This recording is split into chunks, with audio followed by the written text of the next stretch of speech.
पुण्यतिथि के अवसर पर सबसे पहले मैं महान नेता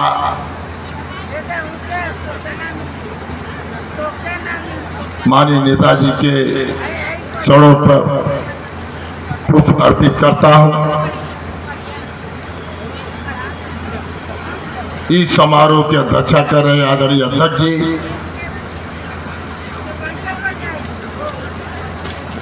यहाँ पर हमारे भाई मुसाफिर यादव पंचायत जी, आदरणीय राजेंद्र प्रसाद विधायक जी बैठे हैं। भाई हमारे साथी बहुत पुराने साथी हैं, ये गए थे, मुझसे आग्रह भी इन्होंने किया कि नेताजी की पुण्यतिथि पर आपको समय दे दीजिए, तो मैंने समय दे दिया। मगर बाद में 16 तारीख को आज ही के दिन कुशवाहा समाज का एक आजमगढ़ में सम्मेलन हो रहा है, तो उसको मुझे पहुँचना था। हमारे आदरणीय हरिश्चंद्र पाड़े जी जो लोकतंत्र सेनानी भी हैं, नेताजी के बहुत करीबी थे। ये नेताजी के जहाँ बैठते थे तो इनसे जरूर थोड़ा मोड़ा झड़प हो जाती थी, मगर इनको नेताजी बहुत मानते भी थे। हमारे बीच में ओम प्रकाश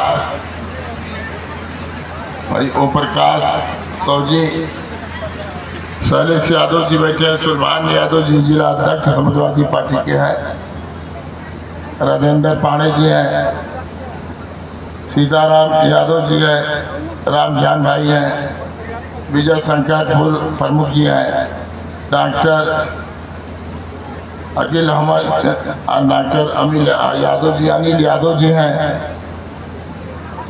हमारे सुभाष यदुवंशी जी भी हैं, विजय लाल यादव जी तो आएंगे बाद में। चलिए, तो लोकी प्रसाद जी हैं, राजेंद्र यादव जी हैं, गुलाब यादव जी हैं बैठे, और सभी हमारे मंच पर बैठे सम्मानित नेतागण, यहाँ उपस्थित सभी हमारे साथियों और बहनों और माताओं, आज जिस महान व्यक्ति की पुण्यतिथि मनाई जा रही है, वो हिंदुस्तान ही नहीं दुनिया के एक पहचान थे। उनकी कार्यशैली, जिस तरह से उन्होंने शासन में रह करके, मुख्यमंत्री पद के रह करके उन्होंने काम किया है, इस तरह का मैं कभी देख नहीं पाया किसी। आज हमारे बीच में नहीं है, मगर आज उन्हीं के विचारों पर हम लोग चल करके आगे की लड़ाई लड़ने का काम करते हैं। आज माननीय अखिलेश यादव जी उन्हीं के पुत्र हैं, उनके निर्देशों पर समाजवादी पार्टी पूरी जोर जोर से आज भाजपा के खिलाफ मोर्चा संभाली। भाजपा से कोई पार्टी आज बढ़ करके नहीं ले पा रही केवल समाजवादी पार्टी के अलावा। इसलिए हम कहना चाहते हैं कि नेताजी जब मुख्यमंत्री रहे, तो हम आपसे कहना चाहते हैं कि तब गरीबों की बात उन्होंने किया। सरकार में रहे तो गरीब बेटियों को पढ़ने के लिए लोग अपने बच्चियों को पढ़ने नहीं दे, स्कूल नहीं भेजना चाहते थे, जो भी कारण रहा हो। मगर आज नेताजी ने कन्या विद्याधन दे करके वो गरीब बच्चियों को पढ़ाने का, आगे पढ़ाने का काम किया। कोई सरकार इस पर ध्यान नहीं किया। छात्रवृत्ति मिली, आज चाहे आप समान जात के हों, चाहे पिछड़ी जात के हों, चाहे दलित जात के हों, उनको बराबर छात्रवृत्ति मिली है। और उसी छात्रवृत्ति से बच्चियां और बच्चे पढ़ करके आगे निकलने का काम करते थे। कोई इंजीनियर बन जाता, कोई डॉक्टर बन जाता, कोई और IPS तक जाएगा, IAS जाने का काम करता है। आज वो छात्रवृत्ति भी पिछड़ी जातियों को नहीं दी जा रही। ये सरकार हर मुद्दे पर फेल है। जो समाजवादी पार्टी ने काम किया था उसी पर ये उद्घाटन करने का काम करते हैं। पत्थर लगाने का काम करते हैं। बिल्डिंग खड़ी है, पता नहीं क्या समझ करके उसमें बोर्ड लगा देते हैं, अस्पतालों में बोर्ड लगा देते हैं। काम समाजवादी पार्टी की सरकार का, अब बोर्ड ये लगा रहे हैं। शर्म आना चाहिए इस लोगों को। अब काम कराइए, कौन रोका है? जब मऊ जिला अलग हुआ था तो नेताजी ने कहा कि आजमगढ़ अब छोटा हो जाएगा। मऊ अलग हो गया, कोई नहीं चाहता था कि मऊ अलग हो, मगर अलग हुआ तो माननीय नेताजी ने इसको मंडल घोषित कर दिया। ये जानते हैं आपके हमारे हरिचंद पाणी जी सभी लोग रहे वहाँ पर। वही जजी के मैदान में मीटिंग किए और उसी जगह कमिश्नर को ला करके उन्होंने घोषणा कर दिया कि आजमगढ़ मंडल घोषित किया जाता है। आज से आजमगढ़ में कमिश्नर बैठेगा और आजमगढ़, मऊ और बलिया ये तीनों जिले के एक में कमिश्नरी रहेगी। आज क्या है, आजमगढ़ में कम से कम 5000 लोग डेली पढ़ने का काम हो गया, हो रहा है काम। एक जोड़ दिए, अगर किसी ने कल्पना सराजी ने तोड़ने का काम किया तो मऊ बना करके कमिश्नरी बना के मऊ को जोड़ने का काम कर दिया, आजमगढ़ से जोड़ने का काम। हम लोगों को तो एक ही है, मऊ आजमगढ़ बड़ा है तो ये छोट भाई है, वो बड़ा भाई है तो छोट भाई है। जैसे हम लोग हैं, कोई भी आदमी यहाँ मऊ के आदमी आता है, किसी मुसीबत कोई बात रहती है तो आपका सेवक उनको पहले प्राथमिकता पर काम करने का काम करता है। और उनकी क्या समस्या है? अरे कमिश्नरी बन गई तो कमिश्नर से कहना है, बहुत हुई तो थाने पे कहना है, बहुत हुई तो एसपी डीएम से कहना है। जनता कहती यही काम है, तो काम करने से कौन बुराई? करने देना चाहिए, लोगों का भलाई हो जाए। देखा तो आज का पुलिस मनमानी काम करे, कोई कानून व्यवस्था की नाम की चीज नहीं रह गई। क्या करेंगे? शिक्षा को बर्बाद करे पर तुले हुए हैं। प्राथमिक विद्यालय को तोड़ने का काम किया। पहले तो था बच्चे पढ़ते थे तो स्वेटर मिलता था, जूता मिलता था, वर्दी मिलती थी, पढ़ने के लिए मोजा मिलता था। अब ठंडक पड़ेगी तो उनको घर में उनके गार्जियन को पैसा जाएगा, और पता ना वो पैसा कहाँ जाएगा। वो बच्चे किसी ने स्वेटर मिलती है और न कुछ मिलता, ठंडक में हिलेगा, कांपेगा वो। ये क्या करना चाहते हैं? कई हजार विद्यालयों को इन्होंने तोड़ दिया। ये नहीं मनसा साफ है कि हमारा बच्चा, गरीबों का बच्चा पढ़ ले। वो चाहते हैं कि गरीब अनपढ़ रहेगा तो हमारी बात सुनेगा। आप उठा के देख लीजिए, जब भी रैली हुई है, चाहे प्रधानमंत्री के चाहे मुख्यमंत्री जी की, उसमें कौन लोग जाते हैं? सब गरीब की महिलाएं जाती हैं, वो बैठती जाती हैं। उनको लालच दे करके बहका करके ले जाने का काम करते हैं, और जब समय आ जाएगी तो उनके खाते में पैसा डाल देंगे। इस तरह से सरकार चलेगी। विकास के नाम पर कोई एक सड़क नहीं बन पा रही। जो नेताजी ने बनाया, जो माननीय मुख्यमंत्री जी ने बनाया, वही आज है, आज वो हो रहा है, वही चल रहा है। चाहे पूर्वांचल एक्सप्रेस हो, चाहे आपका मेट्रो हो लखनऊ में, ये कौन बनाया था? इसके एक बार जमीन कर लिया पूर्वांचल एक्सप्रेस को। ये माननीय नेताजी की देन है, माननीय मुख्यमंत्री जी की देन है, माननीय अखिलेश यादव की। क्या पूर्वांचल बना है? बस जिस तरह से आगरा लखनऊ एक्सप्रेस वे बना है, उस तरह से अंतर, बहुत अंतर आता है, देख लीजिएगा। ये सड़क को खराब कर दी सरकार ने। इसलिए साथियों, लोहिया के विचारों पर चल करके, डॉक्टर भीमराव अम्बेडकर के विचारों पर चल करके किसी सरकार ने काम किया है तो समाजवादी पार्टी ने, माननीय नेताजी ने, माननीय अखिलेश यादव ने काम करने का काम किया है। उत्तर प्रदेश को एक उत्तर प्रदेश बनाने का काम किया। गरीबों के लिए योजना लागू करके गरीबों को ऊपर उठाने का काम बराबर समाजवादियों ने किया है। इसलिए हम कहना चाहते हैं, आने वाला दिन ऐतिहासिक दिन होना चाहिए। हो रहा है, चुनाव आएगा, ये बहुत बुजरबाज लोग हैं, न लोहिया को मानते हैं, न डॉक्टर भीमराव अम्बेडकर साहब को मानते हैं।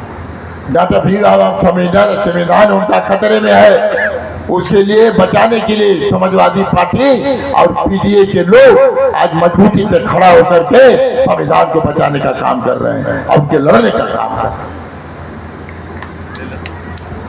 आज क्या है, इस तरह की बीजेपी सरकार कर रही है, उसका मुंह तोड़ जवाब साथियों आप सबको मिलकर देना पड़ेगा। ये साफ जाहिर हो गया है कि कैसे चुनाव देते। हम लोग जाते थे गांव में, जो वोट पड़ता था पोलिंग के दिन, तो वही हमारी महिलाएं माताएं बहनें कहती थी, ये बाबू हमारा वोटवा तो नहीं दहली अपनी दही छूट गया, कट गया। ये तो पहले से चला आ रहा था, मेरा बड़े पैमाने पर भेद फूल गया कि वोट चोरी करके इन्होंने सत्ता बनाने का प्रयास करते हैं। इसलिए जागने की जरूरत है।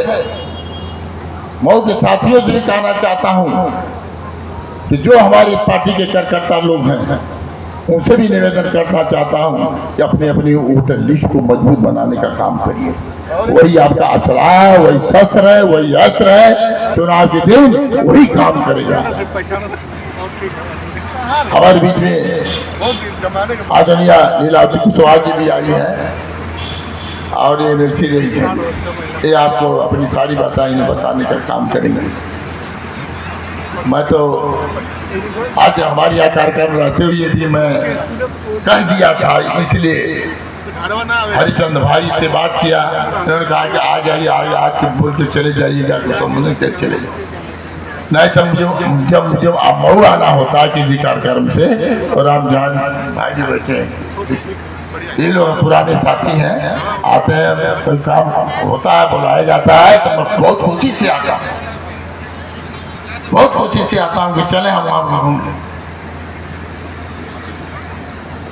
तो इसलिए मैं कहना चाहता हूँ, ज़्यादा समय नहीं लेकर के मैं इतने कहना चाहता हूँ, आने वाला दिन जब 2027 का चुनाव होगा तो मैं अपने पीडीए के साथियों से सबसे कहना चाहता हूँ, एकजुट होकर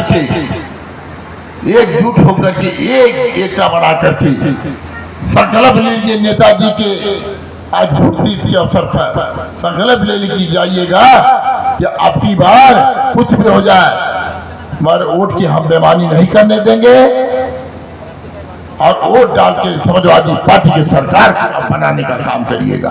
आप संकल्प लेके जाइए। बहुत लोग कहते थे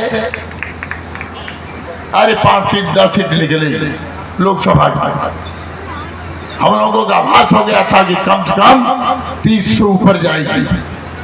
आज क्या हुआ, 37 बेईमानी नहीं किए होती थोड़ा थोड़ा वोट से तो समाजवादी पार्टी के सांसद कम से कम 43 44 45 आज समाजवादी पार्टी की जीत थी।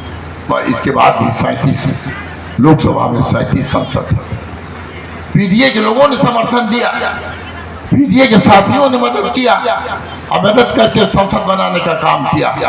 अगर उसी तरह से बढ़ करके अगर विधानसभा में अगर अपने अपने मजबूत साथियों को वोट देके जो टिकट माननीय अखिलेश यादव जिसको दे मजबूती से उस पर अपनी बटन दबा करके रिकॉर्ड मतों जिता करके और पीडीए की सरकार और माननीय अखिलेश यादव को मुख्यमंत्री बनाने का काम आपके ऊपर है, कर दीजिएगा। तब देखिएगा किस तरह से विकास होता है। ये कहाँ दे रहे हैं, समाजवादी पीछे नगर देना था तो समाजवादी पीछे 500 रुपया देते थे हर महीने। इन्होंने क्या कर दिया, 4 महीने में 2000 दे देते, 5500 रुपया तो वो भी हुआ। वह कहाँ फायदे दे दिए, खाली बहकाने का काम करते हैं कि पढ़े लिखे लोग नहीं हैं, एक पाएंगे और 4 पाएंगे तो भूल जाएंगे वही। ये सब दिमाग का काम है। जो योजना लागू उन्होंने किया था वो योजना इन्होंने बंद कर दिया। किसानों के लिए नहरों का पानी फ्री कर दिया। आज पानी नहीं आ रहा। मैंने विधानसभा में भी उठाया कि नहरों में पानी नहीं आ रहा। आज वही हालत, ट्यूबवेल खराब हो जाए, सरकारी बन भी नहीं पा रहा। जो एम्बुलेंस मामूली योजना थी, सरकारी एम्बुलेंस उन्होंने दे दिया 102 108 कि किसी माता बहनों को कोई अगर डिलीवरी हो, अगर फोन आप उसे बुला लेंगे नंबर पर 102 नंबर पर तुरंत जाएगी, उस बहन को ले जाके अस्पताल में पहुंचाने का काम करेगी। तरह से 108 जहाँ भी कोई दुर्घटना हो जाए, कोई एक्सीडेंट हो जाए या कोई बीमारी तरह हालत में रहे, आप बुलाइए, तुरंत आपके बीच में आएगी और लेकर के अस्पताल पहुंचाने का काम करेगी। अगर वहाँ वो अस्पताल में नहीं, जिला अस्पताल में नहीं इलाज हो सकता तो वो एम्बुलेंस बीएचयू से लेकर लखनऊ तक जाने का काम करेगी, फ्री में काम करेगी, एक पैसा भी नहीं लगेगा। एक कौन चलाया था? माननीय अखिलेश यादव जी ने चलाया था। 100 नंबर का इन्होंने चलाया था, पुलिस को सब कंट्रोल करने के लिए अपराध को 100 नंबर चलाया था। बताइए आज कहाँ अपराध हो रहा है, बंद हो रहा है, एकदम चौपट कर दिया इन्होंने। आज अपराध किसके ऊपर हो रहा है? दलित के बेटियों के साथ इतना अपराध हुआ, मगर आज तक सरकार मुख दर्शक बनी हुई। बच्चों के साथ ही अपराध हर जगह बढ़ा हुआ है। एक आपने के हमारा प्रदेश सही है, कोई बात नहीं। जब झूठ बोल के राज चलाना है, जनता को धोखा देना है, कब तक चलेगा? एक दिन तो सच्चाई सामने आएगी। इसलिए सच्चाई 2027 में आप मजबूत से दिखा करके आपके पीडीए की सरकार बना दीजिए। समाजवादी पार्टी के राष्ट्रीय नेता मानी अखिलेश यादव को मुख्यमंत्री बनाने का काम कर दीजिए। उत्तर प्रदेश एक आदर्श प्रदेश, एक उत्तम प्रदेश बन जाएगा। मैं ये कहना चाहता, जो भी योजना रहेगी गरीबों के यहाँ तक पहुँचने का काम ये सरकार बराबर किया है और आगे बराबर करने का काम करेगी। बच्चियों को पढ़ने के लिए, बेटों को पढ़ने के लिए इन्होंने आपके लैपटॉप दिया, कंप्यूटर दिया कि हमारे जब बड़े लोगों के घर के लोग कंप्यूटर से पढ़ते हैं तो हमारे परिवार के, गरीब परिवार के बेटी बेटा भी कंप्यूटर से, लैपटॉप से पढ़े और पढ़ के आगे जाने का काम करें। ये उनकी मंशा थी। इसलिए मैं अपनी बात समाप्त करते हुए बार बार मैं अपने नेताजी को चरणों को प्रणाम करता हूँ, सशब्द नमन करता हूँ और अपने तरफ से मैं और समाजवादी पार्टी के सभी लोगों की तरफ से, आजमगढ़ के मऊ के जिले की तरफ से मैं नेताजी के श्रद्धांजलि अर्पित करता हूँ, सच्ची श्रद्धांजलि अर्पित करता हूँ। बहुत बहुत धन्यवाद। जय भारत, जय समाजवाद, जय भीम। माननीय अखिलेश यादव जिंदाबाद, माननीय अखिलेश यादव जिंदाबाद। माननीय नेताजी अमर रहें, माननीय नेताजी अमर रहें। डॉक्टर भीमराव अंबेडकर अमर रहें, डॉक्टर भीमराव अंबेडकर अमर रहें। डॉक्टर राम लोहिया अमर रहें, डॉक्टर राम लोहिया अमर रहें। बहुत बहुत धन्यवाद। जय भीम, जय समाज, जय भारत।